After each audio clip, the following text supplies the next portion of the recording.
The Milford School Committee meeting for Thursday, October 24th, October 23rd, jumping the date here, 2014. This meeting is being recorded. We do have members of the media present. If anyone would like a rebroadcast or copy of this meeting, please feel free to contact either myself or any member of the committee. We'll move forward and get ourselves started off. Good evening, everyone. Evening. We'll get ourselves started off with the approval of the minutes. Trust all members have had an opportunity to review the minutes. So we'll take a motion to accept minutes. Motion from Mike, second from Joey. All in favor? Motion is passed. All right, next up we do have invitation to speak. Do we have anyone here to speak? Seeing none, we will move forward. And the next piece, we will move into announcements and correspondence as well as distributions. Any members have any announcements, correspondence, or distributions? Okay. Mr. Chairman, I just have a couple of first, at your place, I have the very first Hospitality and Tourism Management Program newsletter. This is great. This is the students under the Katie Maloney and the Hospitality and Tourism Management Program put this together, so it's reflective of all their work and contributions. It's a great job by them. I also have two correspondents I'd like to share. The first, you'll recall, we had Secretary of Education Matt Malone come out to the Milford schools for a visit. I just want to read a very short postcard card that he sent to us, dated October 10th. He writes, "Dear Superintendent Tremblay, I had a tremendous visit to Milford High School. So impressed by the innovation happening at the high school. The classes and curriculum, a drone demonstration, and robots. The students were engaged and excited about education. A positive reflection on the staff. Keep up the great work. Sincerely, Matthew H. Malone, PhD, Secretary of Education." And then he writes, "Awesome visit." I wanted to share that with the committee. It's great to get those kinds of feedback. Excellent. I also wanted to share one other correspondence. This is from a student. I have permission to share this evening. I don't have permission to share the student's name, so I respect that, of course. But I want to just give you, if you'll allow me just to read a few paragraphs of this. Please. I think it's important. This is relative to our Pathways program. You know, we talk about the variety of programs that the Milford Schools offers to meet various student needs, whether it's hospitality, tourism, our Pathways program, our variety of special needs programs, enrichment programs now that we've really worked hard to add more rigor to. This letter came from a student in an English class, in his English class as part of the Pathways program. And this is what he writes. "I experienced failure 2 years ago when I stayed back in the 10th grade. I started to feel an overwhelming sense feeling boxed in, sitting in class, and the students around me felt like they were closing in on me. I couldn't handle it. I had to find a way to escape. Day after day was a challenge just to sit and try to focus. My mother tried to help me, so did my teachers and guidance counselor, but it seemed like nothing they did was a solution until I admitted to them, and more importantly to myself, that the problem was I had anxiety. I tried to ignore it for a while. I thought I was under control. I thought I was under a lot of stress. I thought it would just go away after a few days. But when it still lingered for weeks and eventually months, I thought to myself that it couldn't be stress, but something else I didn't know about. Eventually, I was tested for ADD with a counselor I had never met, which only stressed me out more and made the anxiety worse. The test results showed that I had a mild case of ADD, and I was put on medication to help me concentrate in class. It just made me feel weird and not like myself, so I refused to take it. My mother was against it, but I wouldn't budge on taking something that made me feel like someone else. So it was back to the guidance office with my mother to try to figure out a new plan for me and how to deal with the ever-growing stress I was under. The next solution was the Pathways program at school. It is a program that was designed to help students learn that did not work well in a normal classroom environment. My first day in the program, I was relieved that there were only a handful of kids, maybe 8, in there with me. I also was relieved that I spent most of my day in the same classroom with the same group of kids, so I really got the opportunity to form a bond with the teachers and the kids that were part of the Pathways program. Now, after 2 years in the Pathways program, I feel more confident, more at ease in the learning environment, and more ready to be prepared for life outside of high school. I can't wait for my next adventure and to see how well I do in college with the skills and tools I have learned working with the kids and teachers in Pathways." Wow. And I thought that was a really powerful testament that I had to share with the school committee, because we spend so much time, as I mentioned before, reflecting on things that could be fixed, could be improved, and all those are important discussions. But to take a moment of an unsolicited correspondence from a student who was so moved to write this and to share that with you, I hope I didn't overextend my time this evening, but I wanted to share that with the committee. Not at all. Thank you so much, Very Bob. nice. That's fantastic, and clearly some great self-reflection from a young man who's certainly working very hard at moving his life in a positive direction, which is fantastic, and certainly a testament to the teachers. What a great program that really is. So that's awesome. It's always good to hear. Always good to hear success stories. Absolutely. Thank you. Excellent. Anything else? No, nothing from me. Okay. I do just have a couple of quick things.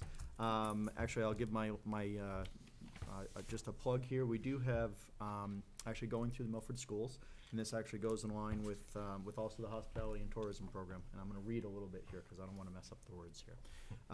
So the Milford School faculty and staff are actually going to be doing a Salute to Broadway presentation and show at the Doubletree next Thursday, so a week from tonight, at the Doubletree.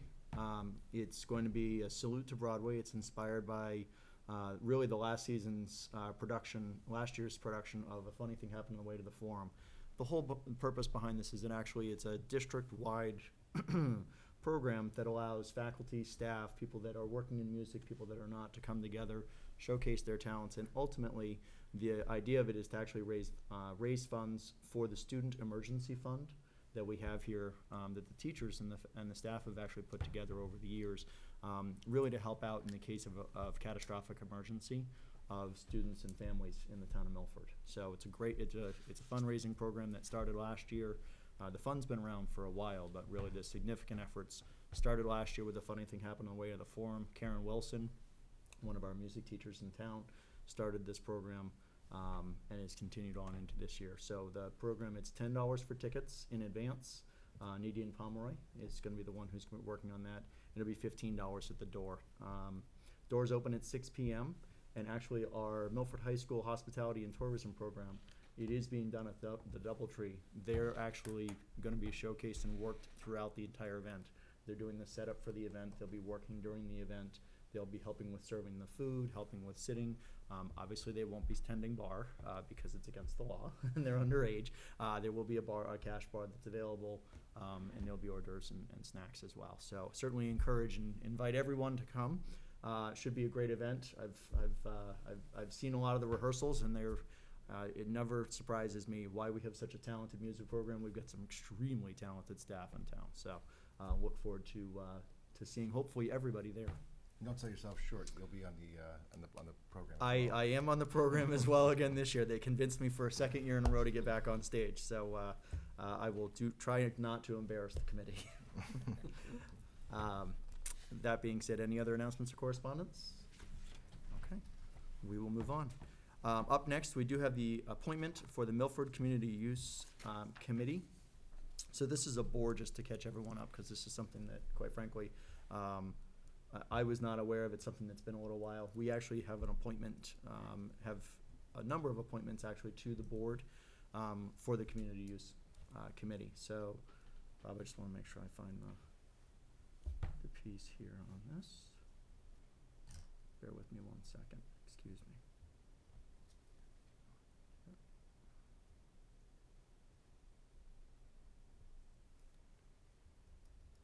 Okay. So the Milford School Committee, we do have 3 appointments, the individuals for the Milford Community Use Committee. The current terms of Miss Amy Tamani, Mr. Joe Arcudi, will expire at the end of November 2014. We will be reappointing these members. They were the ones that did apply and continue to move forward for this. Please contact to advise of the reappointment, Bob, if you would, provided that it is approved by this committee. So we'll take a vote for this.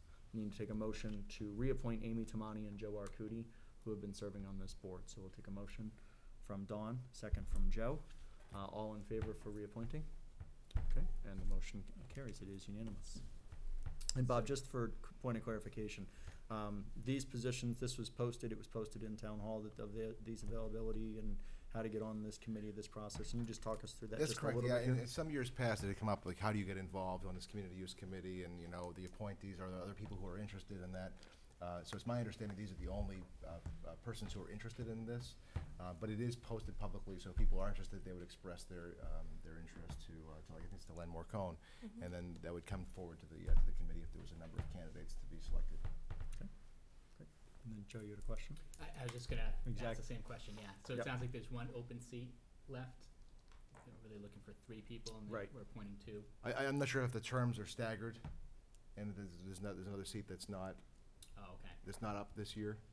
Yeah. I don't know that. Just for the benefit of communication and make sure we're getting that out to the public, if we can just get that clarification on that for the Sure, next, for a future meeting. Good point, Jeff. Okay. Any other questions? Okay. So we will move on to the report of the superintendent of schools. This is your goals. Yes, and I won't belabor this, but I'm gonna move over here just so I can look at you, and I'm gonna just show, it's not a PowerPoint. It's Microsoft Word. Well, that's even better. So it's more text, smaller font. But you have a copy, I hope you have a copy in your packet or in Dropbox. Couldn't we do slides? I'm sorry? Couldn't we do slides? We'll just do pictures. Like if I would tell this story through pictures, I like how you're shining it on the wall that the cameras can't pick up. well, I think Sam's got it covered. Well, the problem is if I put it on this screen, I wouldn't be able to see you. We have a camera we're gonna have installed here so you don't have that obstacle. I'm not sure, it's more for the folks at home to see. You just follow along on your, in your packet. Again, this is, so the reflection for me is, the last meeting, and I take the feedback that I had from the committee and my own comments about knowing the district has room to grow, there's always room to grow, and I think, it had come up about communication. I think, Dawn, you had brought that up as feedback, and it was very good feedback, and thinking a lot about that, it turns out that in our school governance training that Joe coordinated for the whole committee in terms of operating protocols and so forth, that communication has surfaced as an area that we need to focus on. The school committee and the superintendent to make sure that we're all, in agreement with what the protocols are gonna be, how communication should happen. So that's gonna be taken up this year through that work, and I think coming up in a couple of weeks, or I'm not sure, Joe, the next November 13th? I November believe. 13th. So communication slated to, that discussion will continue that day. What I'll walk through here, and again, this is, the reflection is that we're, in short on here, that what guides these goals is multifold. One is what the state tells us we have to do. There's a level of doing business the way the state tells you you need to do business. Beyond that, there's the strategic plan that's developed, as you know, and presented it before with your approval. That's developed in part by the school committee, the school principals, school councils. There's a lot of input that goes into that plan, and we build on past years and where we need to proceed as a school district. All of that fits into how it shapes the goals that I'm gonna present this evening. And coupled with that is my own reflection. So that moving into that the first goal, which is what I'm calling best practices investigation project. And Dawn, I'm gonna use your words almost verbatim. I think you had brought up, and it's a very good point, about best practices. And I gave a lot of thought to this, and I apologize if I'm repeating myself, but I wanna make the point. And even as our leadership team, me, Kevin, Kathy, Jen Lancaster, Meg Belcito, we spend a lot of time going into schools and doing what we call administrative walks. Walking through the schools, meeting with principals, spending 3 or 4 hours at a time to really get a pulse of what's going on in the school. And it occurred to me that many of our teachers may never know life outside of Milford.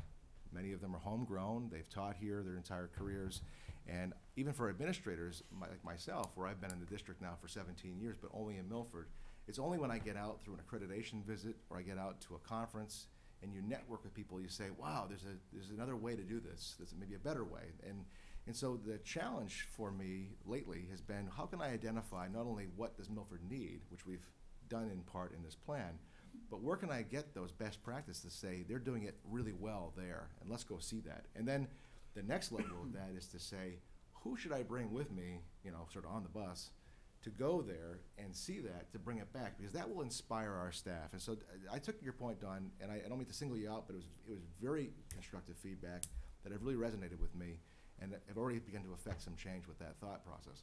So we've identified, and what this is here, and the way I've laid it out, I'm not gonna read it verbatim to you, but you have it in front of you, just to explain it in a very practical sense.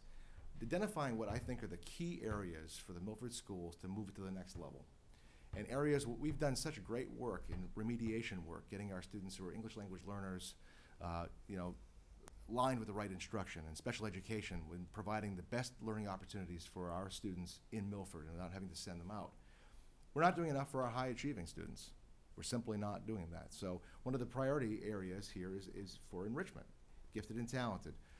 Districts are moving toward one-to-one technology programs. We know that. We know Burlington is a trendsetter in this area. Natick is probably second to them. And there's a number of districts that we can emulate. Milford has its own unique challenges when it coming into one-to-one. Do we want to spend the money on an iPad for every single student? Is there a better way? Is it bring your own device concept the best way to move? We need to go out there and see that. So Kevin and I spent the last 2 days. 2 days ago, we were at a STEM conference, science, technology, engineering, mathematics conference, put together by UMass out at the DCU Center in Worcester. And just today, we were at what's called the MassQ. It's the Massachusetts it's Computer Using Educators Conference. And excellent examples of best practices, colleagues sharing with colleagues about how they're getting the job done. And we've begun to identify communities, and we're beginning to put together a list of which people need to see this. So for example, if we want to see what we can do to expand engineering, we have a great engineering program. You may not know that. It can be a lot better. And we're going to go to Mashpee and see how they do it, because Mashpee is using 3D printers in a way that's incredible, just incredible. Now they're pricey, and we want to see, before we invest money in that, how can we use these things? How can this make us more cutting edge? But to go see it. And that's the next step. So that's what this is about. It's a best practices investigation. And this, for me, is a professional practice goal, which is a direct reflection on feedback from the school committee, and which lines up with our strategic plan goals. So that's that in a nutshell. Identified, as you can see there, looking into, and I'll get into some of these in more detail. But you know, as our special education programs, enrichment programs, ELL programs, with some of the challenges we have. One of our major challenges that you've heard and will continue to hear is in our high school. Students coming in, largely now coming in from refugee camps, who are coming to Milford. They found their way here. They come in with limited or no English skill at all. They're called SIFE or SLIFE students, the two expressions. These are students with limited or interrupted formal English education. These are kids coming in possibly 10th, 11th grade, 18, 19 years old even, who are coming to the school, coming in as 18 with limited or no English skills at all, but still have to pass MCAS to get a high school diploma. This is a tremendous challenge for us, and we're doing an okay job with it, but the numbers continue to grow, which presents a different challenge for us. So we need to begin to find districts that match our demographics, get to those districts and see how they're dealing with those problems. And Don, did I fairly capture what you were? Perfect. Okay. And it was a real great takeaway, and I think the whole committee would agree with that, but it's a big step for us in terms of how we approach this. The other point I want to make on this topic, and then I'll move on, is the other day, and in fact just today Kevin and I were having this discussion, a parent shared with me an article about a teacher who was assigned to a different kind of role as an administrator, and the assignment given by that particular superintendent to this teacher, to this now administrator, was shadow a student for a day in grade 9 and then shadow another student in, say, in grade 12. And you take on the role of that student. You follow them to their morning classes, wherever they go, throughout their day. You have lunch with them. If they have a homework assignment, you do the homework. If they have a test in class, you take the test. Live the life, walk in the shoes of a child for a day, and look to our students, and how eye-opening that would be. And what some of the takeaways that I read in this article, which is really profound for me in terms of being reflective, was, you know, from a teacher's perspective and from an administrator walking into a classroom, we're looking to see the teacher at the front of the room, or the teacher's engaging the kids and talking. But the student's perspective, and I'm looking to the two of you, our student representatives, maybe that you're going from one class for 40 minutes and sitting down, getting up, walking down to another class for 40 minutes, sitting down, and your day is nothing but sitting, broken up by hallway walking. And you don't get that perspective any other way unless you walk a mile in the shoes of a student. So what we've been doing for the last couple of years is what we call administrative walks. I mentioned that to you earlier, where the leadership team, this core leadership team from central office, would go and meet with principals and talk with, and see what's happening in classrooms. But they're these sort of drive-by spot audits. What this will allow us to do is to really see a different set of lenses. So I've challenged Kevin and Jen and Kathy and Meg and myself. Although Kathy, I haven't talked with you about this one. This maybe the first you're hearing of it. So congratulations. But we're gonna dress down for the day. So challenged. We're gonna spend the day in a life and come back with, I think, a renewed perspective on what our students face day to day.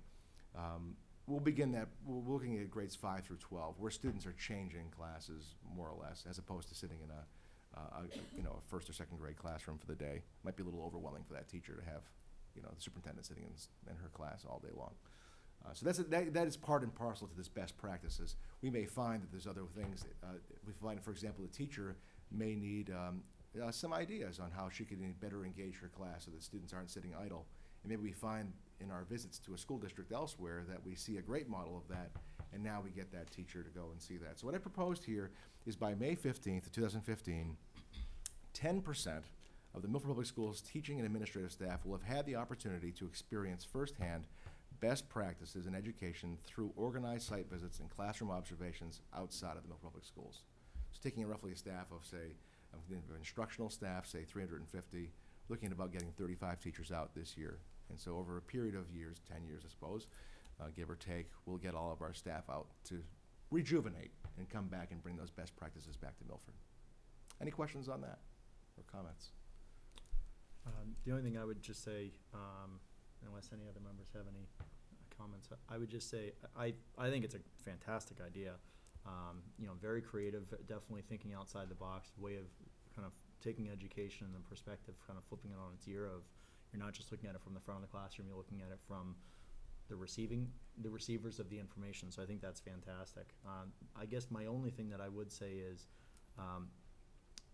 I would ask you to just give some additional thought to even extending it below grade 5. There's certainly been, a lot of information that's been shared over the past several weeks and months, talking about how formable and how transformational those years can be, given the age of those students, and the fact that they are sitting in one room. It may give that additional perspective. Though I certainly understand it could be potentially be overwhelming for that teacher.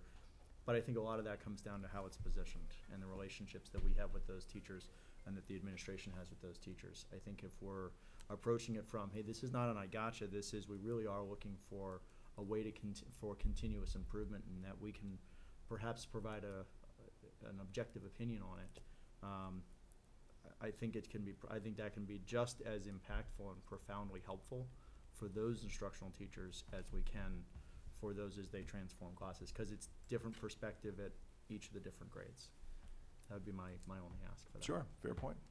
And Bob, I think one of the important things where this is gonna be a goal is to make sure that there's a reporting component back to us, right? So that we're aware of, the schedule, what are you learning, what group are you taking, like if it is the engineering, stuff like that. Maybe that's even something that you could have those individuals that go with you come back and kind of, just give us a report back as to what that's a they great idea. found. Because again, if this is gonna be a goal and we're gonna, this is, how we're gonna evaluate you moving forward, it would be nice if we keep, bringing this back to the meeting, and we as a committee can understand, what's out there, and they can explain to us the benefits, and then we can certainly support the adoption of these things if needed. Sure, and what I provided in your packets, which I don't have on here, is you'll see that for the goals that will be coming up is a more detailed. So these are really sort of just short goals to kind of fit the format. And what I've laid out is a more detailed, what I call an abstract, a one-page, succinct one-page. Here's what it's about. Here's why we're doing this. And then separate to that is an action, sort of an action plan. So I'll include that in the action plan, and then it's a great idea. So if we did see a robotics program at a school, we could come back and have Rich Johnson and Paul Peliquin speak to us about what are we doing in Milford for robotics, what have they learned from, what's their takeaway from their visit, and what are they gonna change as a result of that. I can definitely foresee us moving in that direction and then focusing it on some of these goals here. Great. Excellent. I just wanted to add also, I think in a way it's a really courageous goal. I think a lot of times in school, we get in the habit of saying it's not what we need and there's never enough money and we'll never find a way to make it better. So there's always that school of thought, and then there's the other school of thought, which is we're the best and our practices are, there's nothing better that we can do. And to think that there'll be teams of people going out there and seeing what's out there, and that's supported by administration in those really key areas especially, but you'll see a whole world of things out there. But I've never seen a goal before where someone has said, let's look at best practices. Because sometimes people just get so set in, like you said, a lot of people have been here and they haven't had that opportunity to see different ways of doing things. Or they just feel like it's never gonna happen. So to have that support, I think it's great. Excellent, thank you. I think a lot of our administrators and teachers have been in the roles for a long time. And I think to keep that fresh perspective is important to get outside of our doors and stop looking from within and begin to look outside. And in many levels, I suspect it'll be very validating for our teachers to go out and say, wow, despite the challenges we may have with budgets or demographics or whatever it may be, that it becomes an excuse, we do a pretty damn good job. And I think that will be the big takeaway from many of our staff. And there'll be other areas to say, wow, I haven't thought of that. And that's, I'm looking for those aha moments to happen across a district K-12. So thanks, it is ambitious, but I think I'm excited about it. I know Kevin is excited about it. Kathy's probably gonna be excited about it. Kathy's, rah. Okay. So a couple of detailed goals here. These are student learning goals. One area is the greenhouse program development. This is not so new, but this is the year we're really trying to put put this into place. Working through with our pre-vocational students, with Jen Walsh now through Nate Goucher, we have gardens. We have school gardens here in the school. You guys probably know that. You may or may not know that we're feeding these plants and vegetables to our students, which has been great. So we've been able to grow some of our own tomatoes and vegetables for our food services program. Part of the action steps that I provided to you include securing grant money. A couple of grants that I put out there, probably $2,000 grants, the one that comes to mind right now. We visited, Rob Quinn and I and Kathy visited Norfolk Aggie to see, we have a number of our students that actually attend Norfolk Agricultural School, and I wanted to get a sense of why do our students choose to go there, looking on the one hand to find that out. The big draw is their animal science program, as I might have mentioned to you before. And by the way, I need to tell you that I've strategically abandoned that idea in Milford. We are just not gonna go there. After seeing what's involved with that, the scope of involvement, and it's not just, the kind of animals, I mean, I can't even get into the details of that one, but we've seen rooms of rodents and rooms of, you name it. They have to go through this whole process of every species of animal as part of this animal science. So On behalf of the custodial staff, thank you. Yeah, right. Yes. It was impeccably clean there, beautiful campus. But while we were there, we were really there one was to rule in or rule out any future vocational ideas around animal science. Because we do spend a fairly substantial sum of money to send students there. Blackstone Valley Tech doesn't offer agricultural programs. As a result, students may apply to Norfolk Aggie. They may or may not get in, but if they do get into the school, the town of Milford is on the hook for that tab. So the question that I had asked was, why couldn't we replicate that program in-house like we do with other programs? This is not one of those areas for us to spend any energy on. I will be the first to tell you that. No cows. No, it's just, they do a good job. Let them continue to do that job there. We're a couple hundred years past cattle walking down Main Street. Yeah, we are. But but one area we could begin to explore is around greenhouse program development. So the greenhouse, though, unto itself isn't a specific, Chapter 74 program. Not that it has to be, but our greenhouse program has a lot of potential here. And the area that I've earmarked in my mind is that the egress, the bridge in the back of the school. I'm not sure how maybe someone who attended Milford High School knows what to call that, but it's the concrete walkway, the back in front above the courtyard that's not used. That space, about 65-foot expanse, can handle a live load of as many as we need to put up there, and wouldn't be a problem with that. And we would looking for pricing to construct a greenhouse. That's where we have our grow beds right now. The idea would be to formalize that more, make it a four-season greenhouse that would be maintained.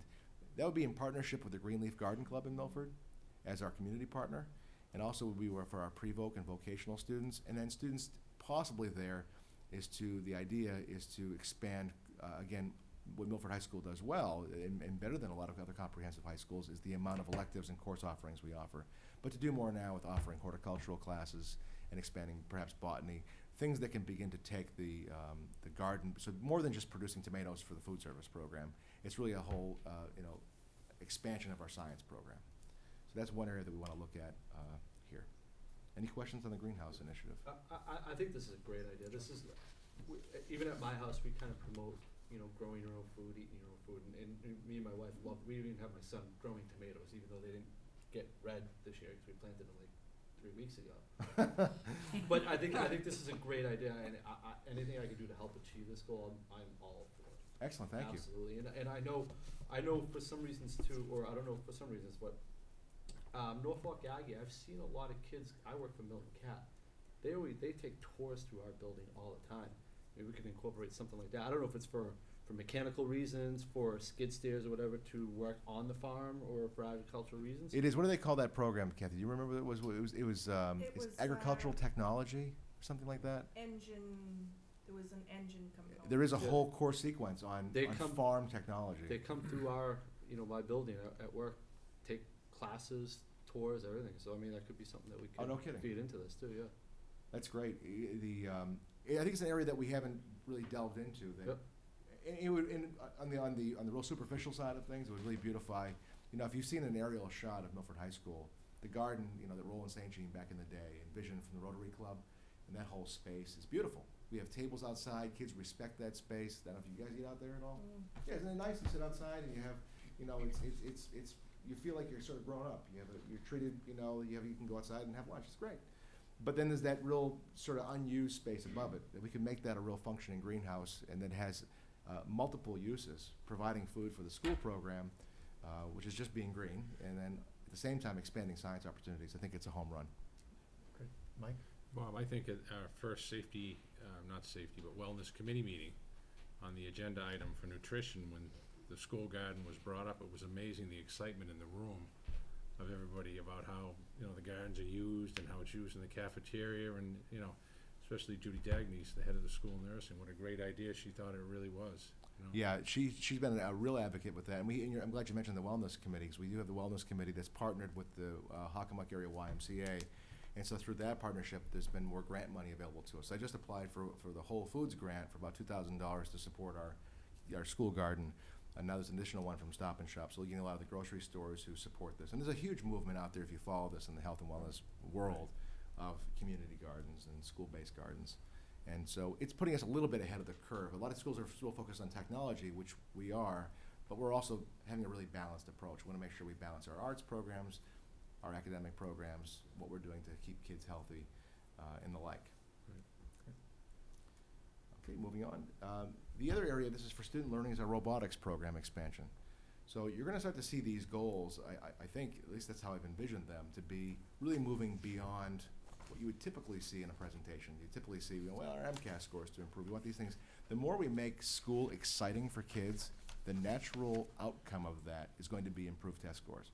If kids want to come to school, they're going to want to learn, they're going to want to be hands-on and excited and engaged. Everything else is going to come from that. If we start to keep our head buried in the MCAS sand or in the park focus, and all we're thinking about is developing kids that are good test takers, we've missed it. So what I hope you're seeing here, and what's come to light over these 8 years in the role, of saying we have some great things. We need to now take those ideas and the good things that are happening and make them much more robust and make them really exciting for kids. And I will tell you, the robotics program is one area that students shine. I can't tell you how many robots I've seen come up to central office of kids who've programmed, if you're familiar with these EV3 Lego robots you can buy for a few $100s. Kids are programming these things to do certain functions. It's like writing code. It really is writing code in many respects. We also bought the end of last year for Rich Johnson's program, we bought Mr. Robot. Mr. Robot is a 5-foot robot, and he's coming to life. I'm not sure, I haven't seen him yet, but I can't wait to see Mr. Robot come to life. And the students are programming this robot, and I'm encouraging them now, let's Milford's naturally a competitive town. We like to compete. Let's get out there. Why not race our robot against somebody else's robot, And it's that kind of thinking where we get on the academic circuit of competition as well as our athletic, circuits of that. This is some great opportunities. What's happening here, what I'm proposing, is that we have, at the same time, and for example, the middle school East moving to Stacy and grade 5 moving to Woodland, that's not a goal that's set here. That's just a reality that we're preparing for. So it's not set up as a goal, but the committee should know that I have my eye on that prize. Part of that discussion is we have Paul Peliquin at Stacy Middle School running these after-school programs. I've encouraged him this year to double the enrollment of after-school enrichment for robotics, provide him the resources he needs to do that, build him. In fact, a student at the high school from Engineering 2, who's an independent study student, he built the robotics competition table for the middle school students. The student did. We provided the materials from Lowe's or Home Depot. The student built the robotics table. We had that sent over to Stacy, so the students can now use the Lego First competition strategies and focus their work on robotics around the competition requirements. So the next year, we can actually enroll these students in in the first Lego League and have them compete on that level. This is where I want to get our kids thinking. This is what's exciting. When you're getting out of bed in the morning to come to school and you're a kid, you're not getting up, correct me if I'm wrong, you're not getting up to go spend all your time in class sitting there listening to a lecture. And not saying that that's happening broadly, but the most exciting classes that I would challenge anybody in this room that you can think about in your own school experience are the classes where you had a hand in your own learning, where you were either making something, building something, or in some way engaged in a creative process. The more we can focus on those, I don't want to put you on the spot. Amen. Amen. Love it. I think that's just where it's at. And why do you see this huge enrollment swell at Blackstone Valley Tech or all these other agricultural schools?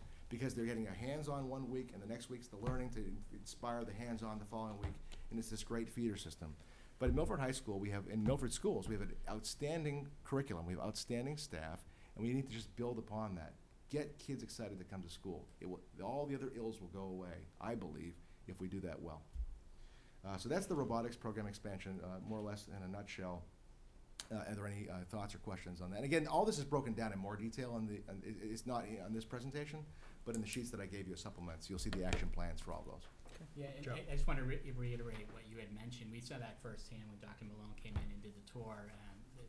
The pride that the kids had showcasing some of their accomplishments, the excitement, the energy. I think one of the robots you touched on, I think they were just about to complete when Dr. Malone came in. And it was interesting to see when they shipped the kit to the class, it was actually missing a bunch of pieces.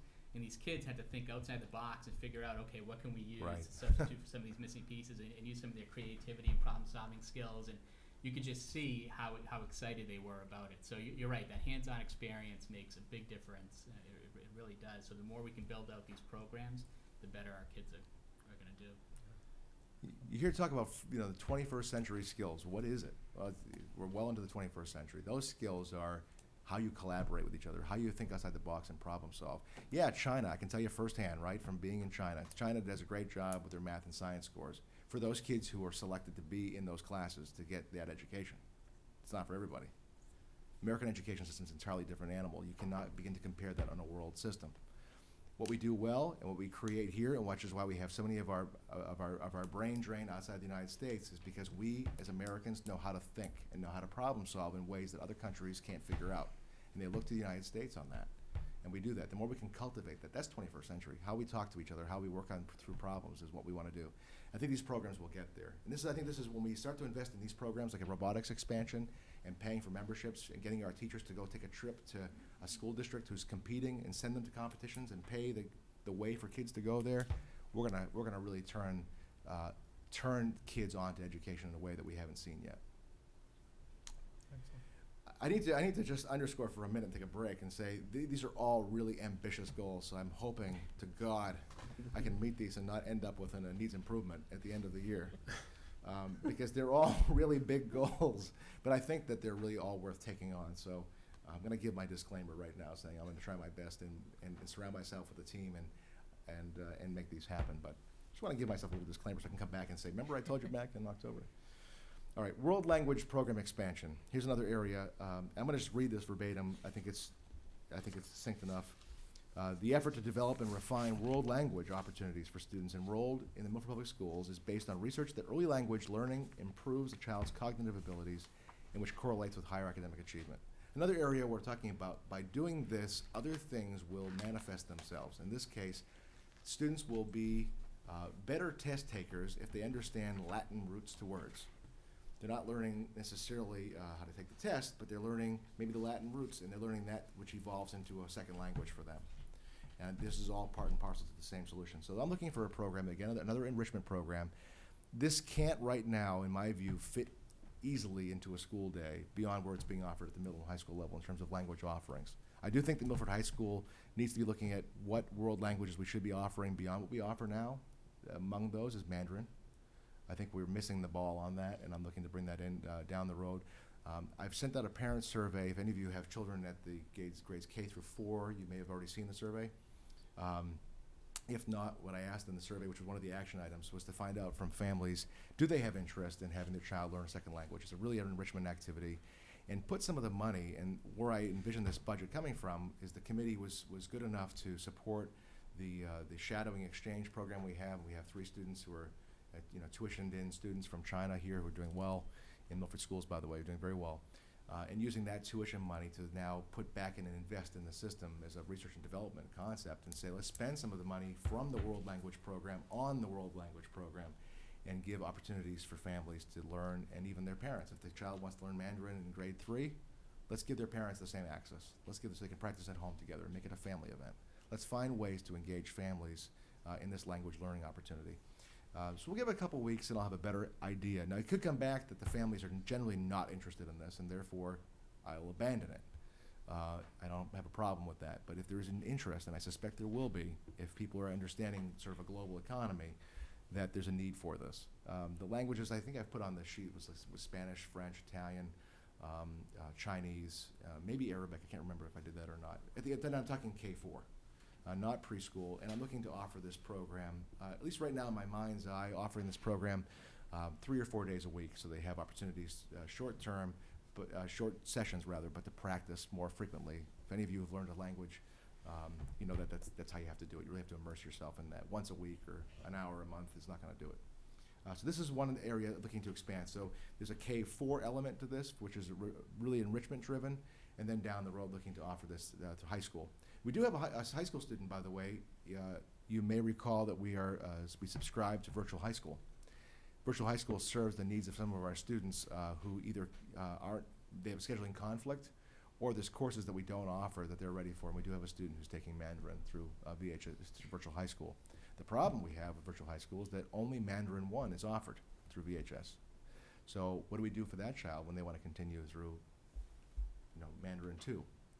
So if we can get a teacher, and we can do that because we've created a partnership with China, and get that teacher down to teach here and teach these courses, we can build this infrastructure.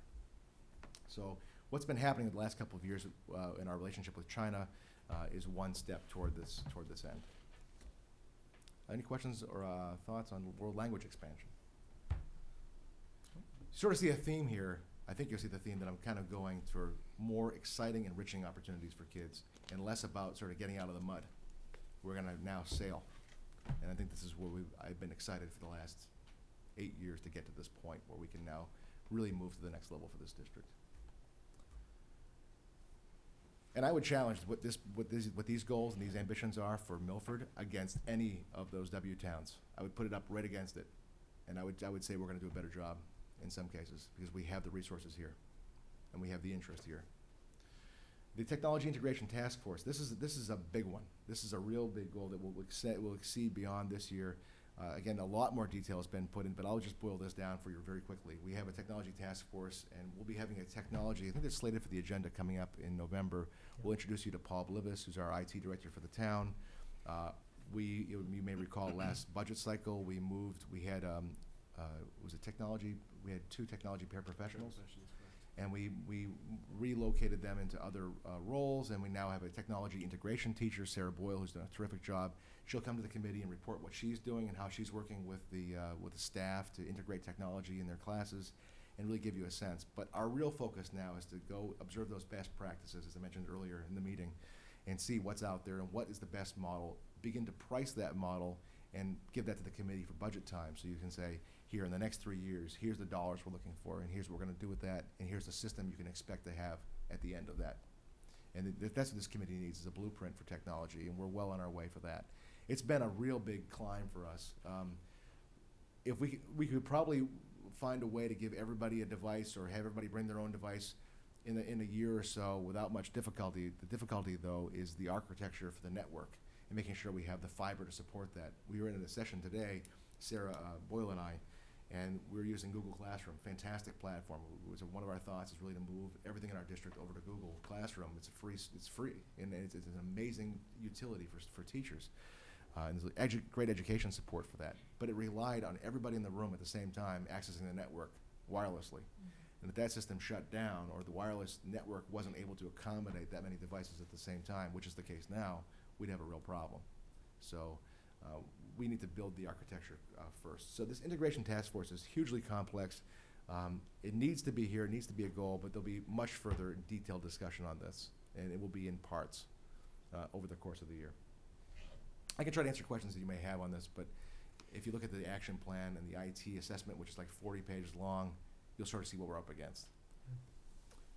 I would just say, on this one in particular, I personally am very pleased to see this one on there. I know technology is certainly a hot button issue. It is one that I get a lot of questions on from teachers as well as parents of, hey, I understand it's expensive, but we seem to be sort of playing a lot of catch up right now. We've got a long way to go, and part of that is it is the cost, it's the infrastructure component. It's It is. you know, and we've talked about this before, which is even just to get the wireless. I mean, the good news is we've got some, and we'll talk about this during the Middle School East Reuse Committee, we've got some extremely solidly built buildings. The positive of that is they're gonna last a long time. The downside of that is you need like 2 wireless servers per room in every building in it, because you're sitting in a room that's completely built out of concrete. And the transmissions just don't go through the walls. And it's the same when you go into all the rest of our schools that are all built out of granite. You've got to actually it's almost has to be treated as whatever number of rooms you've got in the building, its own individual building, because that's how fortified and strong these walls are. The service just does not transmit through walls, and that's the challenge we're running into. So I'm very pleased to see this. I think it's long overdue. I think it's well needed that we've got to start to build that technology infrastructure, because all of these other things and all of these other programs are fantastic, but if we're not investing in that technology for our students and our educators to be able to use, it's tough to build a robot without without the technology. No question about it. Done. But the technology infrastructure, for everybody's, knowledge here, this is something we work with the town. Right. It's not just the schools; it's the town of Milford as well, and especially for those of you who are new to the committee, when I came on board here 3 years ago, some of the infrastructure situations were archaic. And when I tell you, when there's a backup server was sitting in somebody's basement, okay, so it's come a long way, and we've done a great job, as the town's done a great job identifying what the urgent needs are, putting task force in place, getting these things done. So even though it seems like a really slow process, and it does, and I'm sure teachers and everybody else can get frustrated over that, it was really important for us over the last few years to really identify our vulnerability, what was needed to fix that, and put us on the right path, and we're starting to see that. So even though you might get comments from folks that, hey, we're really behind the 8 ball on this, in the time that I've been here, it's been amazing how far we've actually advanced. So I just wanted to point that out for everybody who's involved. Yeah, thanks, Don. And there's a lot of variables we're considering. At the same time, we're going to roll out a one-to-one initiative. We need to be mindful of, if the park exam is finally going to be what settles in, can those devices accommodate taking that test? So there's so many variables that can influence what direction to move in, and just the simple affordability and all of that. But we will vet this more fully. The committee will be, of course, in the front of the discussion on this, and we'll start that with in a meeting in a couple of weeks with the technology department, laying out what they've done so far, to Don's point, saying here's what because a lot of what's done with technology isn't very glamorous. It's a lot of the behind the scenes, make sure we have the appropriate backups and securities in place, and it's not as exciting to see as what you see in a handheld device, but getting that network in play. Kathy and I are also working on a grant with Paul Blivis as well. This just came out. Secretary Malone was here. He mentioned about a technology grant with like matching funds, more or less matching funds. And what it allows us to do is to say, if we take all the money we spend on technology improvements in Milford, which is not a small amount, but they take all that, and now we can take that and apply to the state to say, we're looking for matching dollars, and here's what we want to do with that. So we've concluded that the money we can best spend is on a fiber network for our schools as a circuit that includes so we can have our own dedicated fiber network within the schools. And it's not my expertise, so if I'm speaking a little bit, it's probably because I don't understand it entirely, but as I understand it from the tech people, correct me if I'm wrong on that, it's getting a fiber network that's robust for within the schools and within the town as step one. Would you agree that that's okay? And this is your industry, so I'm looking at I'll tell you, one of the things that just popped in my head was, what was it, a few months ago when that, I wish I could remember the student's name, came in and he had written letters and got us cameras and, Oh, right. right? Right. So, Tommy Holmes. so maybe what you do is you have this group reach out to, one of the English classes and have them start writing letters to support some of our needs. That's a 21st century learning You know, skill. Is That'd be a great thing to do. writing persuasive you know? essays. Yeah. You give them a little bonus if they get it too, Perfect. New computer. Huh? A new computer. Yeah, right? Excellent. Any other comments or thoughts on Any other the questions? technology integration? Happy Okay. to see this. It's great. Great. And then the last one is the Middle School East Reuse Committee, which is really going to be another, as much as it is a sort of an ongoing, not unlike the budget and the transition of Stacy Middle School East, there's really some specific work that will have to be done, as Scott well knows, in this area. And I think now that this goal was written before the appointment of the committee, so we'll be really sharing this goal, reporting it out together. But this is going to be a big work for us. And I wasn't at town meeting. I assume the article was approved for the study. Yes, I'll give that update. Okay, great. So that's what this is about, is briefing the committee on what's going to happen with the future of Middle School East. To this, and I was gonna save it for the future agenda items, but, well, one of the things, not that piece, the liaison piece. So I spoke with John Hughes this week, and I had a couple teachers reach out to me. So one of the things that we're thinking about doing, for Middle School East is putting together, an internal group Right. to identify, from the teachers, what do they need to have in their classrooms and whatever, just map everything out that we can bring forward, as part of this to make sure that that transition is smooth. But to get the input of the teachers, things like, that have come up is, some teachers are like, wow, I need a sink in my classroom. Are they gonna have that when they move over? Little things that we probably would never think of, so, maybe we can work in tandem on that with this. Sure. so- I believe we have a meeting already set for that. I had an email from a couple staff members at Middle School East, See, they're far ahead of me. and they've That's already great. and we've already set we've already arranged a meeting to include John Hughes, myself, Nancy, those two staff members Okay, that reached out to me, and then to discuss who would be the key players they think for a transition committee. that's To great. begin to discuss those. So the discussion you had already translated, and I believe it's already in my calendar. I just don't know the date My off the top of group my head. works fast, Bob. They work Faster very than I even know. They work very fast. It's great. And the same thing needs to happen with grade 5 with Woodland School. So we know with grade 5 going to Woodland on the other end of that transition. And that's actually the goal that I've set for John for the next 2 years as a principal goal. More than anything else is to assist with the transition of Middle School East and the whole cultural shift, creating opportunities for staff to get to know one another, which might seem like it's ancillary to education, but it's so important if we can get our staff at grade 8 and grade 7, 6, and 5 to bond together. It's really important stuff. So that's the extent of my goals presentation. There are only a few of them, it seems, but they're like in 80 parts each. Just one more question on and we can talk about it now or later when it's on Yep. the agenda, but are you also putting together a committee to determine what the impact is of removing Middle East from the district? So things like the gym, for example. Yeah, so So maybe I'll- Scott can I'll speak go to that. through a that bit. right now. Yeah, So, so the short answer is yes. So here's what I would tell you. So part of the Middle School East Reuse Committee that was put together by Dino Duarte-Lemay, the Board of Selectmen, examines exactly, and actually in the goal that Bob put in here, this is exactly actually what the charter is of that group, and all things. In fact, I guess I'll kind of go through that a little bit now, which is that group of 13 members actually went on.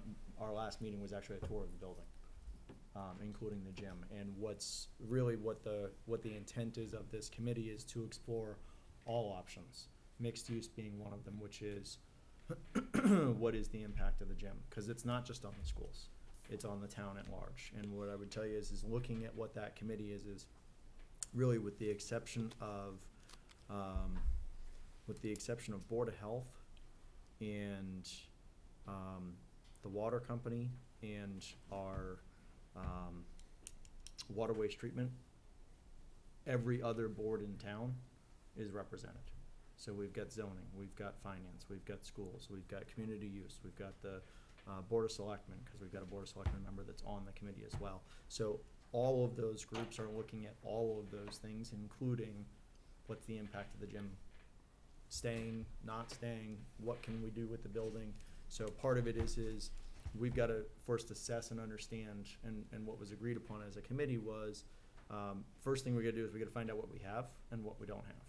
What can be done, what can't be done. So that's the reason why you saw the warrant that was put through, the request that was put through on the warrant for the most recent town meeting this past Monday. It was unanimously approved for an award, for an allotment of $40,000, and that was for the opportunity to hire an outside firm to come in and do an assessment, an engineering and structural assessment on the building, to basically have them come back and say, okay, so here's what you got, here's the soundness of the building, here's what it takes to, what could be converted. Because as we talked about in our last meeting here, which is some of the things that, as somebody who's on the school committee and who works in finance, I wouldn't necessarily think about, somebody who works in construction might, which is, okay, so you have a room that's got 12-foot ceilings in it. All right, so if you wanted to convert it to office space, well, you can't have a 12-foot ceiling in a room that's this big for one office. And if you look at the school rooms, the school classrooms that are in that building, they're all very good-sized rooms. Well, they're too big for an individual office. So what could be cordoned off? What's the cost if we wanted to turn it in? We want to maintain it for the town and turn it into, you know, move central office over there. Well, that's great. Bob's office can't be the size of this room, it's too big. Well, that means the ceilings are too high. Well, we've only got one vent in here, so if I cordon off this is an office and then I try to put another one in the middle, well, the one in the middle now they doesn't have heating or air conditioning. What's the egress look like? What's the fire look like? This firm and that we're looking to hire is going to tell us what all those things can be done. Now, they're not going to ultimately make the decision. They're just sort of give us the engineering and the structuring component of it, of what are some of those opportunities. Again, what's the soundness? What are some of the upgrades? We had Rob Quinn at the last meeting as well. He went through, he talked about what the costs have been for upkeep. He talked about what the projects that he's done, what's been held together, what still works, what's coming up soon. After that 2 years, one of the things that was brought up, we did a new roof 10 years ago, back in 2004. Well, the roof only has a 10-year warranty on it, so we're past warranty. Life expectancy is only 15 years, so we're going to hold on to it for 2 more. Now it's 3 years. Now the roof is starting to get to the end of its life expectancy. What does that really mean? What does that impact? So all of these things as part of that, and that allotment is being looked at, and definitely the impact on with the gym. You know, one thing that's definitely being discussed pretty heavily, and by all members that are on that committee, because there's a number of community members as well, that are looking at it going, you know, we said it again when we went on the tour. Wow, this gym is it's beautiful. And, you know, what is that impact? And that's something that I will tell you, both myself, Bob, Lenny Marcone from Community Use, who's on the board as well, who's on the committee as well as all the other members, said, you know, we're all aware that gym is at a premium. Gym space is at a premium in the town. And if that building were to be sold off to another party and be sold off and be completely sold off and losing the use of that gym, we realize there's an impact with that. So it's not something that's, you know, we're not sort of going into it without knowing some of those things. So yes, all of those things are being discussed and looked at as well. And I just use the gym as Oh, an yeah, example, no, that's good. But I was thinking more from the school district perspective. Are we doing an in-depth analysis so that we can provide that committee with all the information they need to make an educated decision in the end? So are With we regards to looking what? at? So the gym was one example. You know, are we? And again, I'm just throwing stuff out there, right? So are we thinking of building out the preschool program, and do we need more space? What are we doing with Family Resource Center, Family Network? So all these things. Do we have a committee, or are we thinking of putting a committee in place to kind of look at the bigger picture from an educational perspective, so that we can provide the broader committee with that information so they can make an educated decision? Right, so what I would say is we don't have a committee on that. We have a superintendent of schools who's on that committee, who is our educational expert. And that's part of his job as being a superintendent of schools, is to bring that level of expertise and those conversations that he has on a daily, ongoing basis through the nature of his job, to bring that in and have those conversations. And that as ties part into of the that. original question about Yep. his plan. Was as part of this goal, are you putting a committee together to kind of look at all these things? So you're one person, and obviously you don't have all the answers, so. Yeah, if I may comment on that, there's an education, the chairman, Steve Treadle, at the last meeting, sort of divvied up a number of different aspects of I guess one might be the community aspect of using the facility, and I think he has Lenny Morcone and somebody else assigned to that. There's Right. various people who are assigned. Scott, representing the school committee, and myself are assigned to this education To the reuse. education component of it. So what I would envision that we would do is we'll sit together, talk, and come up with what we think are some viable uses for that from an educational perspective, and then we'll share that with the committee and then, provide that information to be vetted. The first step, though, we have to wait on is and we're really looking to just wait on the response from the report to see, is the building, viable for an educational use in some other way, when it's offline. And if it turns out that it's not a viable space, or whatever it may be, futile effort to put forward, 10 or 15 proposals. But then we do need to investigate what are all the educational possibilities. That's the charge from this Okay. bigger, this From the bigger committee, group. right. So I think there'll be, I can't speak for the chairman, but my sense is through the nature of this being an agenda item on subcommittee updates, because the subcommittees, we wouldn't have any authority in a subcommittee on the bigger committee. But I think if we bring input from this school committee, Absolutely. we share ideas with you to feedback, and then we bring that to that larger committee. I think that's what you're sort of getting at. So there's already a committee formed, but the committee is me and Scott. But because we have relationship with this committee will inform that committee Okay. indirectly. Just as we talked about when it was first, when it was first assigned, is that's our job, is to be the liaisons between the two. Right. Between the two groups. Yep. But it won't be just me and Scott, dreaming up these ideas and then giving it Right. to them. It's gonna be, school committee input and on some educational ideas. Okay. Yep, and Bob's job again, of course, Right, and with I'll- the administrators, Bob's gonna go, because quite frankly, with the exception of Jen, nobody on this board is qualified to talk about the educational uses of any building, because none of us work in education. Jen's the only one that is. And I don't know the building. Right, so that's not our, at the end of the day, we're a budget and policy board, that's what we're in place for. The only one that's got the educational background that's an elected member of the board is Jen. And to your point, you don't own the building, and so that's why we've got the superintendent of schools, and that's really, where we'll work together as those liaisons, so. But again, we'll continue to keep you updated. The first step is we've gotta get that engineering report. We just got the appropriation on Monday from town meeting. Now we'll move forward in the next meeting, to start that process, get that company to come in. Does take a couple of months. It's not a short process, because if they come in and say, yeah, so here's what your limited opportunities are, that may change a lot of those opportunities as far as what's available to us. So, Does that answer your question? does that It answer your does, question? yeah. Good, okay. So, Mr. Chairman, I know I stepped over from over here to here, but that is the end of my presentation on the goals. Okay. So just, unless there's any questions, I would ask the committee if you'd be so kind to take a vote of approving those or not. Would be helpful. Open up for discussion. Any additional discussion, concerns, or questions? Okay, then we'll I Take make a- a motion, we take a accept. take a motion from Mike, second from Jen. All in favor? Unanimous in favor? Thank you very much. Sorry that went Good luck. longer than scheduled. I didn't hear your disclaimer either, so. You have to say it again? He didn't just I'll say, put it in he writing. didn't give the disclaimer of going over time. I'll put it in- That's what oh, it yeah. is. You didn't do We're that. going over of time. So you can't blame the chairman for the meeting being late tonight. That's my fault. That's all right, they'll blame me for it. That's all right. We'll move on to the next item, for Kathy, the Assistant Superintendent of Business and Human Resources. First item is the approval of the warrant. I have 4 warrants for the committee's approval this evening. The first warrant is in the amount of $149,731.68. Take a motion from Dawn, second from Joey. All in favor? Motion passes. Second warrant is in the amount of $19,883.88. Take a motion from Mike, second from Jen. All in favor? Motion carries. Third warrant is in the amount of $158,967.42. Take a motion from Joe, second from Joey. All in favor? Motion carries. The last warrant is in the amount of $21,833.67. Take a motion from Mike, Second from Dawn. All in favor? Motion carries.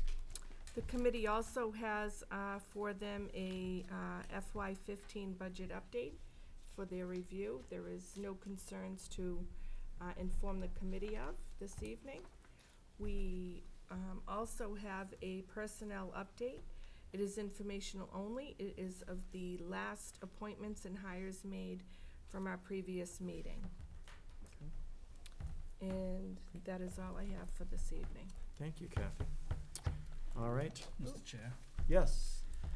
at the end of the last meeting, we talked to Jerry Moody Yes. about the jury duty. And I know you love the jury duty, Mike, but he did agree that if we wanted to, I believe we could vote on this, to always approve jury duties, so Okay. it doesn't have to come here. Right. We could actually do that as part of a motion and save ourselves from having to do that moving forward, so, Mike, I know this is your baby, but No, go ahead, make the motion. if it's all right, So- I'd like to make a motion that because it's illegal So- for us to say no anyway, So so. Don, just a point of order, I'm Yeah. fine with it, and if it's okay, and with all due respect to the rest of the committee, cause it would fall under old business, and just cause I do wanna make sure we're not running into any open meeting law issues. We'll put Okay. that under old business, and then we can do the motion, if we can table the All motion right, for do the me a next. favor, if I have to leave, can you make We'll sure let it gets Mike make covered? the We'll let motion. Mike How about do it? that? All right. Well, I don't know if Mike wants to make the motion. I don't know if Mike So, wants to, but anyway. That's fine, no, I appreciate that, but Yeah. just, I wanna make sure we're not, because we are gonna take a vote on something like that, I just wanna make sure we're following the right process here. All I- right. We but can I- always put it on the future one too, if you want. Okay. Dr. McIntyre, you are up for the Assistant Superintendent of Curriculum Instruction and Assessment. Great. I have two updates for the committee and one just kind of brief announcement. First, I want to talk about the K-2 schedule. Just our response to that. A letter was sent home to families on Friday, October 16th, outlining the district's response to family and educator feedback. We took a number of things into consideration. As educators, we need to balance the limit of a 6-hour and 10-minute schedule, the need to educate the whole child, the learning expectations of a rigorous curriculum, and then state regulations related to time on learning. And in the letter we outlined, there was a lot of concern about recess in particular. And for kindergarten schedules, students will have a 10-minute snack break each morning, a 15-minute recess each morning, and then a combined 60-minute lunch and recess break. And this is at the kindergarten level. Grade 1 and 2 schedules will include a 15-minute snack break each morning and a 50-minute lunch and recess break. Is the snack, and I'm sorry, Dr. McIntyre, is the snack break for 1 and 2, is that inside or outside? It's indoors. Okay. Indoors for first and second grade. This schedule allows for every student in the building to experience a recess, lunch, and snack break each day. This is one aspect of a broader initiative to ensure consistency across classrooms and schools at the K-2 level. Our plans for the 2015 and 16 school year, and we included this in the letter as well, is to increase opportunities for structured learning time for all grades, which will include a reduction in designated morning homeroom time, a reduction in designated dismissal time, and for grades 1 and 2, reducing the morning break from 15 to 10 minutes. And this is part of our multi-year plan to align our time on learning to meet state requirements at all grade levels at our elementary schools. Dr. McIntyre, thank you for the benefit of some parents who may either not remember, because this is now sort of the third round of the second round of changes, so it's sort of the third iteration of the schedule here. Can you just kind of give a quick, very brief overview of sort of what do we start with, what was it changed to, and now where are we now as far as just from a timing perspective? So i.e. kindergarten was a 15-minute recess in the morning, a 30-minute lunch, and a 15-minute nap time. Then it went to no nap time, no snack, 30-minute lunch, and now we're at sort of Yeah, A, B, I and would C. say just in terms of the recess and the snack break for kindergarten, there was a lot of different schedules happening in kindergarten, and this is kind of bringing them together as one. So at the beginning of the year, the proposal was a 15-minute indoor kind of snack break, similar to grades 1 and 2. The lunch and recess for 60 minutes. And then a lot of the kindergarten teachers had snack time built into their schedule. So what we're doing now is we're having a 10-minute snack break each morning, which is indoors. This is for kindergarten alone. 15-minute recess each morning outdoors, weather permitting, and then a 60-minute lunch and recess break, which I think that's been in place for a while. The Okay. lunch, we never touched the lunch and recess time. Okay. Even with the changes. On the rest time Some of the kids do, did fall asleep or did, but for the most part, that's the time where teachers were maybe having some students just do something quietly Right. while they're pulling a group of students for something else, for remediation or whatever it might be. And this that is really piece being replaced with a concept that we're using at K through 4 called the intervention and enrichment block. So they're doing a number of the same activities, but the goal is to have all students engaged during that time period. So that's kindergarten, so it was, the proposal, I believe, a couple weeks ago, what had changed was it had gone to one 15-minute recess that was strictly inside and a 60-minute lunch. What's in essence happened is the 15-minute indoor snack has become a 10-minute indoor snack, and there's been an addition or Well, I wouldn't even call it an addition per se, because a lot of the snack time was built in for kindergarten already. It just wasn't part of the official Right. overall school schedule. Okay, so the official schedule that was done a couple weeks ago, that was in place up until a week and a half ago, was a 15-minute indoor snack recess. break. No 15-minute outdoor recess. Correct. And a 60-minute lunch. What we've effectively done, and you've taken back from the parent forum, is we've changed the indoor recess to 10 minutes from 15, and we've gone to and we've added back in a 15-minute recess outside for the kindergarten. I would say we've almost formalized expectations across classrooms in terms of the time for the snack break, because it was happening prior to, it was something that was happening in classrooms. It wasn't part of the official schedule. If that makes sense. But we did add recess. We did, from We- the time, The 15, a yeah. week and a half ago, we did add a Yeah. kindergarten recess back, if that's your. That's what I'm trying. So here's the question I got, and I Okay. guess I'll simplify it. All right. Dr. McIntyre, the feedback I got from parents was I got the letter, nothing changed. That's not correct. Oh, yeah, That's what I'm trying to get out. Yeah, that's not So I correct. need you to So outline, yeah, what okay. did we So- change it based on the parent forum? So basically, the 15-minute indoor snack break shifted to an outdoor recess. We also incorporated a 10-minute snack break into the schedule. That's what I was And the looking other to piece get that's at. important to note is we have a lot more flexibility at the kindergarten level than we do at any other grade level in terms of time on learning regulations. And that's why the first and second grade, the schedules haven't really changed. And we actually have to look at more time for next year to get in line. Just like we have to have a 180-day school year, Got we it. also have to have 900 hours of direct instructional time or time on learning. Okay. Dr. McIntyre, that's in the morning? The morning they're getting a 10 and a 15, or the morning they're getting a 10 in the afternoon they're getting a 15? It depends on their schedule, but for the most part, they're taking both in the morning, because I think in both schools, the kindergarten lunch tends to be later. And that's something else we're gonna look at for next year as well, is when does that kindergarten lunch fall? And can we break the day up a little bit more based on this framework? Okay, and so that being said, what do they get in the afternoon then? If they get the 10 and the 15 in the morning, what are we giving them in the afternoon? The The- 20-minute lunch break.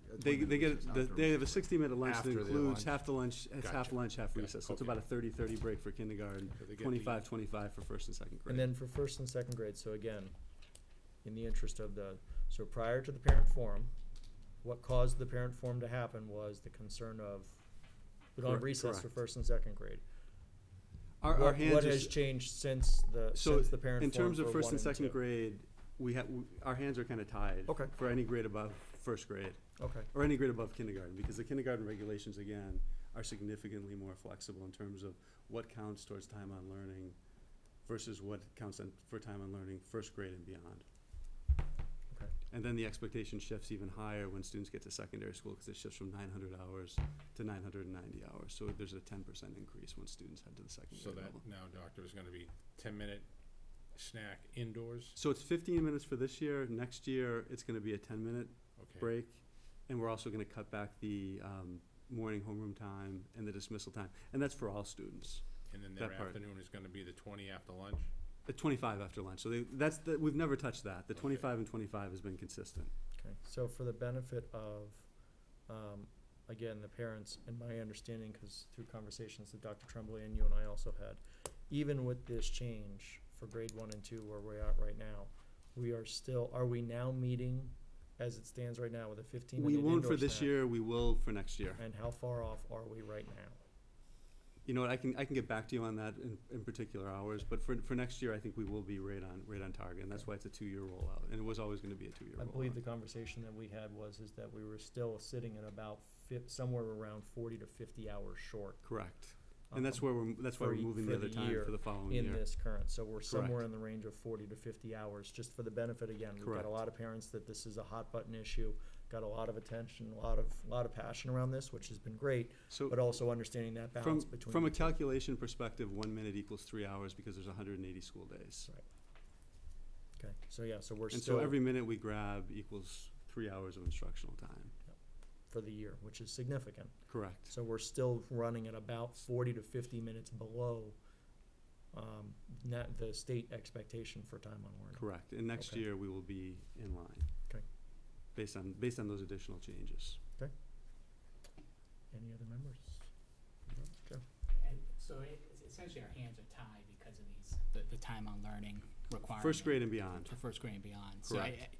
So I'll just throw this out there, like, I think we need to think a little bit more outside the box and be a little creative here, and, it sounds like the only solution is essentially extending the school day, to be able to provide the students with the time on learning requirement that's required by the state, and give them the benefit of having that extra time, whether it be for recess or enrichment programs or whatever it may be. We know the benefit of having the student interacting with the teacher, right? So we see the Absolutely. value of that time on learning, and you did such a great job with your presentation, really highlighting the importance of that. But we also know the importance of allowing these kids to let off some steam, right? Get them out there, get them running around, get them socializing. We know the importance of athletics, the importance of arts and music. So the only way to really fit it all into that short school day is the only way to fit all that in is to extend the school day. So I don't know if there's a way that we can do some analysis to see what the impact would be from a budget perspective and what the impact would be from a contractual perspective. But I think we need that information so that we can ultimately make a decision. With the upcoming contractual component, it is because we went through this actually, I think, just before you got on the board, to do anything where it comes to the school day, it would be a collective bargaining conversation with an upcoming teacher contract negotiations that are forthcoming. That may be something that this board chooses to bring forth as a negotiating component to the collective bargaining conversation. Because I certainly understand we are sort of stuck between a rock and a hard place. I guess my concern, and I share your concern as well, Joe, is, these kids they're bottled up for an awfully long time during the day, And and the that's where- opportunity to be able to still get them to get up, move around, get outside, get some fresh air on days that it's available. I still would, challenge us to continue to find creative ways, think outside the box, to Joe's point, finding a way to be able to get our students and these children, because they're still babies at that point, that time to be able to get outside as much as is humanly possible. And it's a challenge, and I understand that. And there's a number of also in-class solutions and within-school solutions, things like, the high engagement activities. Dr. Tremblay was mostly focusing on the secondary level, but there's a lot of engagement and movement that happens in the classrooms at the elementary schools. And I know every member here has been in classrooms at our elementary schools, and there's a lot of activity happening, and we're encouraging that. And there's a lot of strategies, things like Brain Gym. There's a number of other programs where students can take a quick break within a lesson, or if they're shifting from center to center, they might do a quick activity to shift around. And there's probably hundreds of different activities you can do within the classroom to kind of keep that, because we don't want the students sitting for the 6 hours. It's really not 6 hours and 10 minutes, but the 4 to 5 hours are actually in the classroom and engaged. We don't want them sitting in kind of Ferris Bueller's classroom, kind of staring off into space. We really want them engaged, active, and doing things that are meaningful. So in summary, your job isn't that easy, is it? There's a lot No, of I mean, I challenges. feel No. bad that you're trying to squeeze everything Yeah. into the time that's allotted, and to your point, it's a very valid point, and hopefully we can help you. And there's a lot of valid and competing help priorities. the teachers and the parents and Yeah. everybody else. Yeah, that's a great point. Okay, great. All right. Second piece is the elementary standards-based report cards. The K-4 teachers and administrators will be meeting to discuss and revise the current standard-based report cards at the elementary level, and we're forming a committee that will meet, and we're gonna look at K through 4. I think the preschool may be getting involved as well. They've been doing some work around that also. The goal of this committee is to further develop the report cards so they provide clear information about a student's performance and reflect the taught curriculum and learning outcomes related to grade level and subject-specific standards. We want to make them relevant, I should say more relevant and more user-friendly. when you make a shift to standards-based report card, it's kind of a big jump, and we're gonna try, and the teachers are still struggling with the different standards and how to reconcile them, and we also want kind of inter-rater reliability across, classrooms and schools as well. And we're gonna talk about, what does each rating mean? What does it look like? When are things not assessed? There's a number of, it's actually a very complicated process, but we've got a lot of great teachers who have volunteered to be on this committee already. Any member have any questions? And then I've got one more just quick update. Tomorrow, I just want to make the committee aware, the Milford Public Schools will host a statewide SLIFE meeting to explore the needs of English language learners, and this is predominantly focused at the secondary level. And again, SLIFE stands for Students with Limited or Interrupted Formal Education. Both Milford and the state are seeing a rise in the student population, and it's actually happening across the country. The day will consist of updates provided by David Vlade, who's the urban ELL coordinator for the western part of the state, Joni McGee, who's the ELL SPED coordinator, will who does a lot of SLIFE work with the Department of Education. We have a number of representatives from higher ed, a number of district level representatives, and Jen Lancaster, our ELL director, is part of this committee. So she's actually involved in kind of some of the regulation work as well as setting some of the standards that the department's going to follow. So I think it's a great opportunity for Milford. A lot of the high level folks from around the state, and actually a few other states are going to be here tomorrow kind of meeting and talking about this issue. So I just want to make the committee aware of that. Any member have any questions? Just a quick piece on that, and I was actually gonna put that on a future agenda item, because it's something as we begin to head in and prepare for budget time, Kevin, and I appreciate you bringing that up. To your point, it is a significant issue that's growing and rising, and though I certainly understand and I'm aware that it's rising at not just at a local level, but at a state and a federal level as well. But at the end of the day, I'm charged with the local level. Absolutely. So, as are all the other members that are here, and the challenge that I think we have is some of these are, many of this is unfunded mandates that have to be funded. And right now they're being funded by the taxpayer of the town of Milford. Do we have an idea as we head into budget times what those numbers start to look like, what the service and the budget impact is? And where I'm going with this is, quite frankly, you're getting ready to go to a seminar tomorrow, where I realize that we're gonna have a number, as you mentioned, you're gonna have a number of sort of high-level folks on the educational side of it. Where I believe that we also need to start to go down to is, as we've always done in the past, which is we work with other boards and other elected members. Quite frankly, I think we need to start to work with our legislature on this. And where I think we need to start to go down is to start to ask for and say, hey, listen, you've been in our back pocket and you've been on our agendas and you've been continuing to stand in the ivory tower and throw down mandates. This is a rising number that we cannot control, and at some point, enough is enough, and we need some assistance.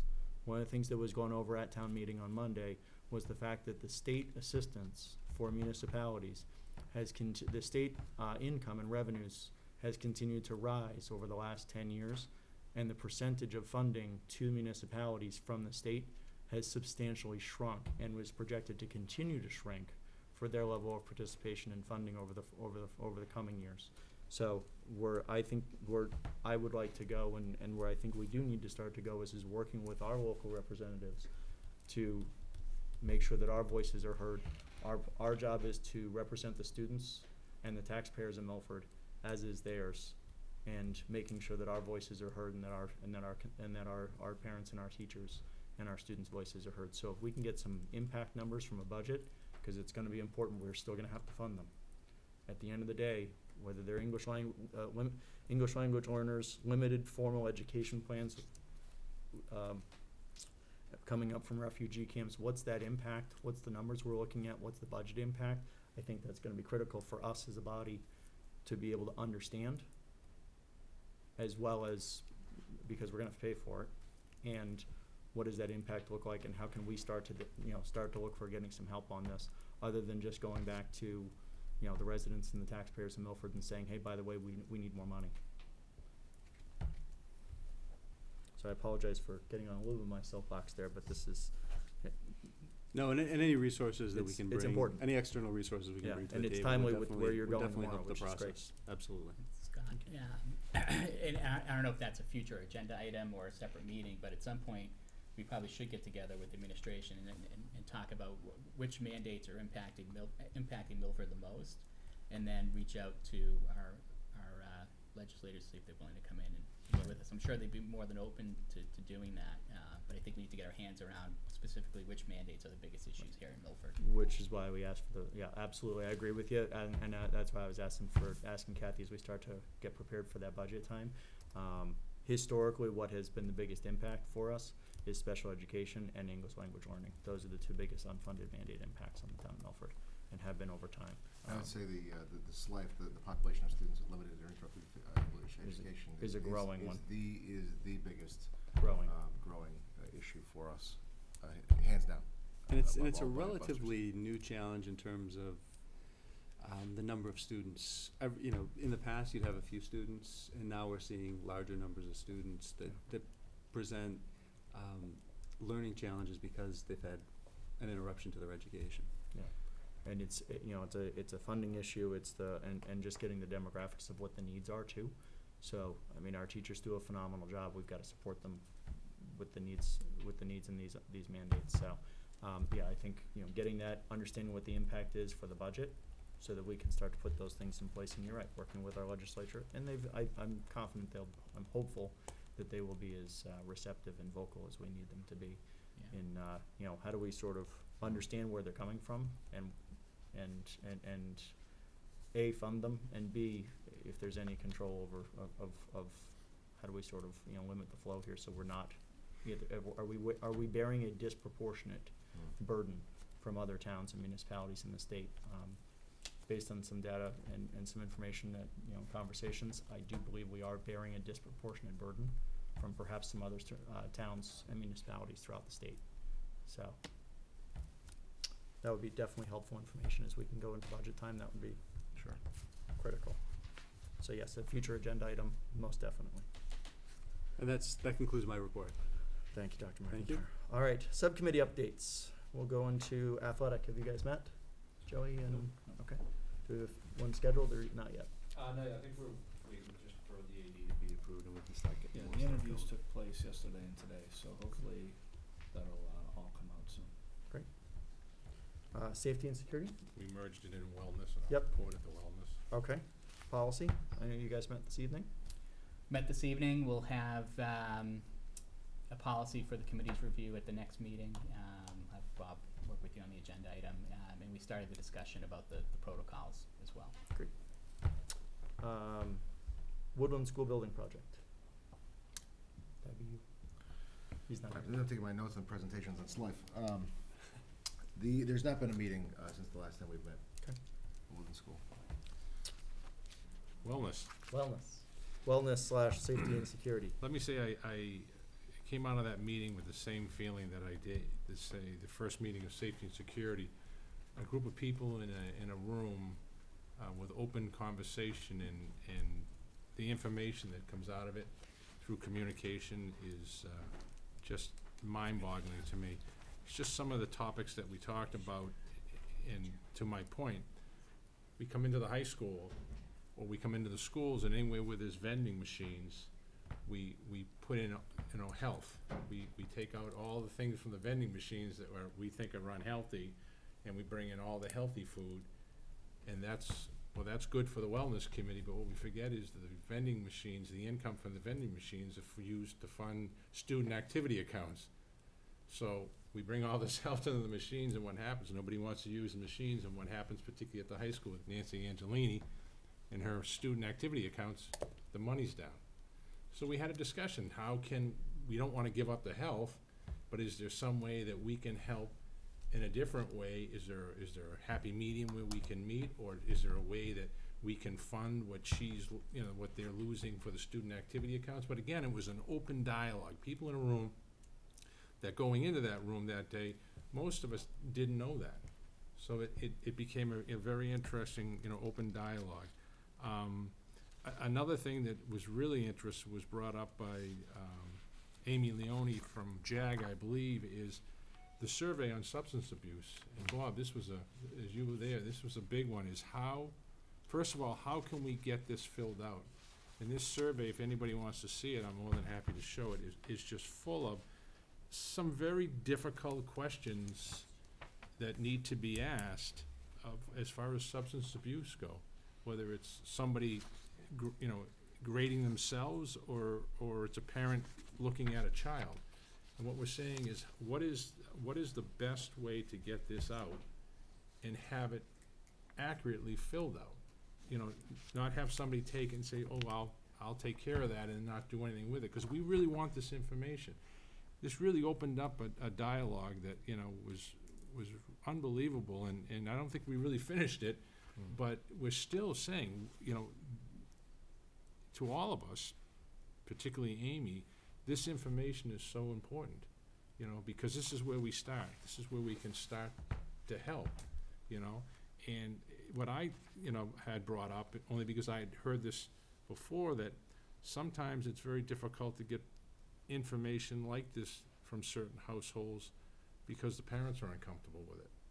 And what's a way that we can adjust that and assure the parents that, we are aware of that, and we want to do the right thing. So, that was interesting. We talked about what Bob had spoken about earlier, the young lady that had, died on the drug Molly, and Hannah Gardella, who wants to come in and do some presentations, and, what was the best way we thought that, to put her in front of students, and, but it was just, it was very, very informal. We've talked about some things in the gymnasiums that, there are improvements that could be made to get more, physical activity, time for the kids. It just, and we even went as far as, we had some, body mass indexes and where the children fit in, as learners. And it's interesting. It really shows you that children that eat healthy, try to maintain some form of activity.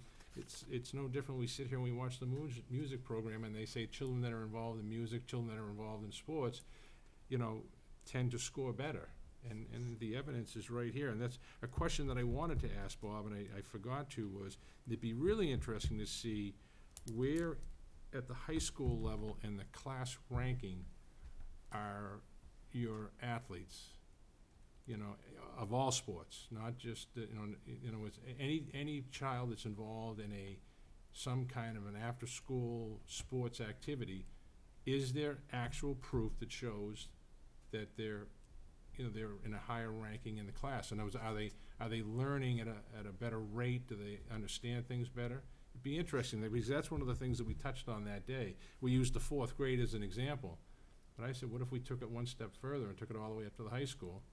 I can tell you, Mike, there's been a couple studies by the MSAA that has kind of addressed that very point in terms of student achievement. They've looked at a few metrics, and I know a number of national groups have done the same thing, and the achievement does tend to be better for students that are definitely engaged in sports. I want to say music too, but I'm certain I've seen the studies on the athletics, especially at the high school level. Yeah, and I think, and I thought about that, and I also, and thank you, Doctor, I think although it's maybe part of it, having a son that was in 3 sports, but I really believe they do achieve better, and I don't think it's the fear factor of, if I get caught doing this, or if I don't turn this in, I'm not gonna be, I really believe that they do, and I believe any activity, I don't care if it's athletics, music, art, I really believe that they achieve at a greater level, and this is the kind of information that comes out of, it was our first, but to me, I was so impressed, I called Judy Dagnes the next day, and I said, I was wowed by all this information, so, and I think it was a great idea of Dr. Trembley's to mix it with safety and security, because when you sit in both sides of on both sides of the fence, you see where they're both tied together, very importantly, so, thank you. Thank you. Middle school reuse, I think we went through that already. Now we'll go to school committee liaison reports. Anybody have any reports from their schools? That's it. I attended the walkthrough at Shining Star on Friday. Bob and Judy did a great job taking me through and seeing what's going on in the classrooms, as well as the family network and the family resource center. So, they're doing a great job down there. The kids really seem to be having a great time. Who was the guy that was coming in to sing Mr. Jerry. Mr. Jerry was going in. The kids are very excited about Mr. Jerry stopping by. So there's a lot of great things going on in the district. I'm looking forward to the other walkthroughs going at the other schools. Excellent, thanks, Joe. Okay. Next piece up, we'll go on to future agenda items. Any members have any future agenda items? Other than anything that may have been previously, I'll add the one around the, understanding what the budget impact will be from basically what we'll ask Dr. McIntyre to bring back from some information, just pulling the numbers and the demographics of the needs for our English language learning due to the refugee camp relocations, 10th and 11th grade, the limited or no English skills, limited or interrupted formal education. Mr. Chairman, on that topic, may I suggest that we have Jen Lancaster come perhaps to the next meeting, brief the committee on just give the committee an education on what is SLIFE, what does it mean, what's going on with refugee camps, why is it an issue in Milford, and then subsequent to that, we could work on, then you have that background information, and then you can see what the budget impact will be as we start to have budget discussions. So maybe it's step 1 of 2. Yep, I think that's good. Would that be okay for a future agenda item? We'll get. And I would So- ask the committee, she's teaching a number of SEI endorsement courses too in the Yep. evening, so it might not be next meeting, it might be the meeting after that, just to give her That's some fine. lead time to Yeah, kind of. that's, and certainly understandable, and I guess the piece that I would look to see if we can find out is not only what the impact is for Milford, and also, how do we, I guess, sort of stack up from as we look at other towns that are sort of like-sized in sort of our peer group. Yeah, and she From an recently impact. she recently did a presentation to the curriculum, Great. team leaders, and I think a lot of that information is in there that I think would be helpful for the committee Great. to hear. Can I just clarifying question? Is the SLIFE part, does that fall under the umbrella of McKinney-Vento homeless? No. So that's a completely Well, different, It falls more under the ELL umbrella. There could be. so there might be It's some really- overlap? There could be potentially both. If a student who's coming from a detention center, whose parents are still, say, in some other country, I won't name countries, but they're still in that country, and the child is now alone Mhm. as an unaccompanied minor, Okay. living now, and how do they arrive here? And Jen will be able to explain this much better than I, but say, well, I have an uncle who lives in Milford.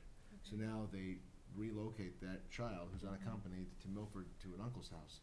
But here's where it gets a little gray. The uncle, even though it's family, it's not the family's primary residence. So now the child's maybe sleeping on the couch or wherever it may be. Therefore, they are now eligible under McKinney-Vento. Okay. So there could be a link across both. But they really are separate issues. But there could be students who are Okay. sort of designated SIFE or SLIFE students who may also be in effect homeless. Okay. For the And this for the is ba- gonna, just say one thing. This is a population we've always had in Milford. What we're seeing is a relatively large increase, probably in the last 5 years, more so even in the last 2 years. For SLIFE? Yes. Okay. And McKinney-Vento, just for the benefit of the viewing public as well, is this is our homeless population that is being either they're somehow connected where they're now coming into the town of Milford. They could be currently living in the town of Milford, and we're transporting them and supporting that folks. We've also got, as my understanding is we've also got some folks that we're transporting from, in some cases, some fairly significant distances outside of the town of Milford into the town of Milford. Is that correct as well? That's correct. So just to break down sort of the myth of homelessness being somebody, as you think of, sort of cardboard box living in the street. When we say homelessness, I mean, it could mean that. I'm not aware that that's the case in Milford. But we're talking about people who are sort of like doubling up, living in with a family member who aren't in their own primary residence. That's more the nature of what we're talking about. We're talking about homelessness, not to paint a more grim picture than it may be. It's not great, but it's not what might come to your mind's eye when you think about homelessness. But to your point, yes, the way it works is let's say the student were I don't know how far away we transport. You could probably give a real town. I don't know how the distance of. We were traveling, our furthest distance recently was, as far as Framingham every day. Okay. Natick. So if they're coming, say, 40 minutes or maybe an hour in traffic, either way, and the idea behind that is that the child would have the least amount of disruption. So if they're living in Milford and their family is somehow relocated to a relative in Framingham, in this instance, they would be eligible if the family's elected to be bused to Milford every day, because that would be the least, impactful on that child's life. That's the spirit of it. The way it translates into actual practice is districts split the cost for busing. But it is a driver, it's a significant driver for transportation budget. And so they're all sort of linked, the Yeah, I slight think it would be population. interesting to add that Yeah, component and Jen will do a because knockout it's- presentation on this because she lives and breathes this every single day of her Yeah, life I think as that the would be, expert. that would be helpful to have That'd be that. great. It would be helpful to have her educate the Yeah. committee. Any old business? Go ahead. I know, go ahead. Do you wanna do it, Mike? I'd like to make a motion that we. What motion would that be, Mike? I would like to remove from the agenda, approval of the, jury duty, and that we just do a general, jury duty is approved. Okay, be under the guise, under the idea of, the fact that it would be illegal if we were to deny them, so, okay, I have a motion, do we have a second? Joe, all in favor of making this, permanent approval of jury duty? It is unanimous, so we do not any longer need to bring that before the committee, that's just unanimously approved. Mr. Chairman, another item for Save old you some business. ink. We just saved 5 minutes off of every school committee meeting for the next 6 years. All right. One other item for old business is actually not Yes. all that old. The question that came up earlier about the Milford Community Use Program Board of Directors. I didn't have my laptop at the time, so just to give you some explanation. The Milford School Committee appoints 3 individuals to the Milford Community Use Program Board of Directors. The current terms of Amy Tamani and Joe Arcudi, which you voted for, will expire in November. Right. So Amy and Joe have indicated they wish to be reappointed. So there is a 3-year term. And then, so the next, there'll be obviously somebody coming up on the Board of Directors Okay. at the next round. But it is term limits of 3 years. I think that answered the question Yeah, was asked. yeah. Okay. Any other members have any old business? All right. Our next item is adjournment. We will be moving into an executive session. We do have an executive session this evening for contract negotiations. The purpose of which we believe would weaken our position if we were to do it in open session. Therefore, we'll be moving into executive session. We will need to take a roll call in order to move into executive session as well, so we can start that now. Yes. Yes? Yes. Yes. Yes. Yes, okay. Thank you. So we do have that, and we will move for a motion for adjournment. We got a motion from Mike, second from Joey. We will not be returning. All in favor? Have a good night, ladies and gentlemen. Thank you.